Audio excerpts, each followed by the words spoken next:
Aujourd'hui, on va découvrir la trace des champions des Jeux 2024 et ça va être super bien parce que ça a l'air hyper intéressant. On va voir des grands champions, on va découvrir des sports.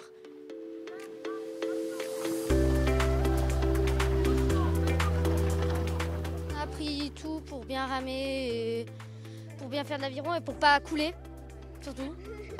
Moi j'ai pas ramé, moi j'ai fait barreuse et Glantine j'ai ramé, après on a échangé avec celui du derrière. Moi je trouvais que c'était trop bien, on était super synchro et ça a bien fait travailler la communication dans notre classe. Alors pour cette étape 4 de la tournée sur les traces des champions, on a décidé de fusionner avec la CCLA et de proposer une thématique sport émergent et sport traditionnel. Donc on a différents types d'ateliers sur le parking et sur la plage du Bon Vent. Alors juste ici, on va pouvoir encadrer via Nathan une initiation de BMX Flatland. Donc sport de danse sur le vélo si on peut la définir. Ça va consister à faire des figures en équilibre sans poser le pied par terre. Juste ici, on va se retrouver sur une initiation de trottinette freestyle avec Sacha, donc, qui est un encadrant de la FIS Business School, la toute nouvelle école du FIS. Donc voilà, avec des petits modules pour les initier aux premières figures, aux premiers sauts. Et du coup, juste à côté de moi, on va retrouver l'initiation skateboard, donc là, qui est un sport olympique. On va retrouver tous les jeunes sur la présentation et l'histoire du skate dans un premier temps. Et dans un second temps, du coup, les premières initiations, les premières prises d'équilibre sur un skate. On est ici, du coup, sur des sports émergents, donc néo-olympiques. C'est une base qui était très street avant, c'est des sports qui datent de quelques années maintenant. Aujourd'hui, on est considéré sport émergent pour toute l'attractivité que cela engendre.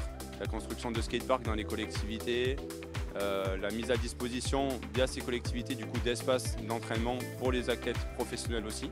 L'idée c'est vraiment de faire découvrir aux jeunes déjà un lieu à connotation olympique, tout simplement parce que la base d'aviron elle a accueilli les championnats du monde d'aviron en 2015.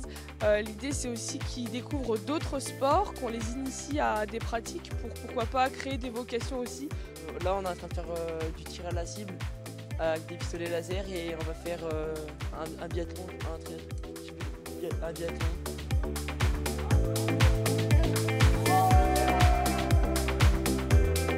Ici on est venu faire des démonstrations de BMX, donc avec toute l'équipe Agisport on est venu faire des spectacles de BMX pour montrer aux jeunes qu'est-ce que c'est le BMX déjà.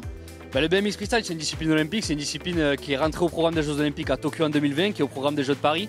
Donc c'est une discipline qui est récente, qui est toute nouvelle aux Jeux Olympiques, donc c'est vrai qu'il n'y a pas encore énormément de gens qui la connaissent, de plus en plus heureusement.